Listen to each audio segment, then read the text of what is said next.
प्रकरण है कोण एवं उसके माप। उप प्रकरण कोण एवं परिक्रमी रेखाएं। जैसा कि आपको बता रखा है, समझा रखा है कि त्रिकोणमिति शब्द का दो शब्दों से मिलकर बना है, त्रिकोण एवं मिति।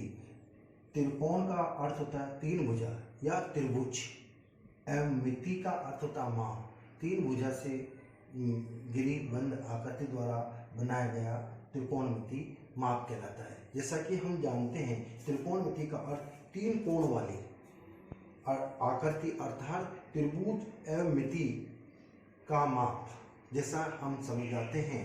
और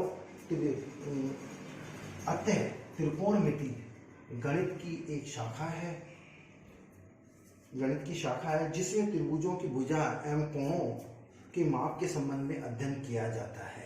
जैसा कि विदित है कि धनात्मक एवं ऋणात्मक दूरियां, सर्वप्रथम हमने एक ग्राफिक सिस्टम बनाया। इसमें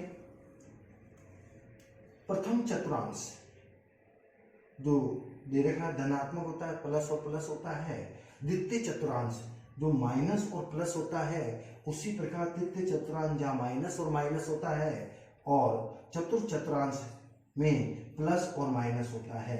अब इसमें हम कोणों में चलेंगे तो हम ऐसे चलते हैं, तो एक यहाँ तक प्रथम चतुर्थांश में आते 90 डिग्री बनाता है, फिर यहाँ से यहाँ चलते हैं तो 180 डिग्री बनाता है। उसी प्रकार आगे चलेंगे तो ये कोण 270 और यह चलेंगे तो 360 डिग्री को बनाता है, जैसा कि दूसरे डायग्राम में बता रखा है।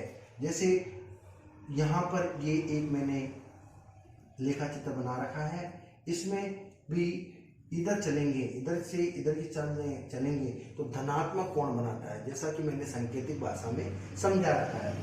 इसी प्रकार इधर से चलकर चलेंगे तो धनात्मक कोण बनाएगा, जबकि हम नीचे से चलेंगे तो ये ऋणात्मक कोण बनाएगा। इसकी सामान्य समीक्षा हम कर चुके हैं और बताना चाह रहे हैं। जैसा कि हमारा क्वेश्चन होता है परिक्रमी काल, कि हमारा क्वेश्चन है कि परिक्रमी काल के अंतर्गत कि सर्वप्रथम परिक्रमी रेखा पर स्थित कौन सी चतुर्थांश में होगा, जबकि प्रारंभिक स्थिति निम्न कोण पर बनती है। जैसे कैसे बनती है कि हम कंडीशन के अनुसार ये एक सवाल लेते हैं 240 अब बनेगा तो कोण इधर से ही, अब 90 ये आया, 90 ये आया तो 180 हुआ, तो कितना हो गया 180 प्लस कितना ज्यादा है 180 मतलब 260। ये तीसरे चतुर्थांश अपन लेंगे इसमें, तो ये कौन से चतुर्थांश में आएगा, तृतीय चतुर्थांश में। तो 180 के अंदर 60 जोड़ा जाए तो कितना हो जाएगा 240। कौन से चतुर्थांश में आया, तृतीय चतुर्थांश में आया। तो अतः हम लिख सके अतः परिक्रमी रेखा तृतीय चतुर्थांश में होगी।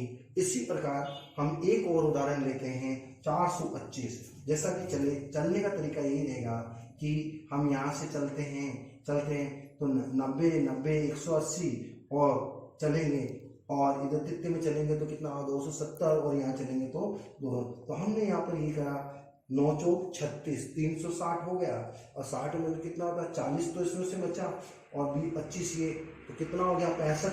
तो पूरा चक्र घूम गया इसके अनुसार। तो चार चतुर्थांश हो गए, लेकिन अब आकर ये 65 है। 65 कौन से चतुर्थांश में आया, प्रथम चतुर्थांश में आया। तो हम ये कह सकते हैं, समझा सकते हैं कि परिक्रमी रेखा प्रथम चतुर्थांश में होगी। उसी प्रकार एक ऋणात्मक ले लेते हैं -580, जैसा बता रखा है नेक्स्ट में -580 में ये ब्रैकेट बनाया 90 डिग्री इंटू 4 प्लस 220, 9 चौक 36 360 तो एक हो गया, बाकी क्या इतना बचा 580 में घटाया तो 220 रहा। अतः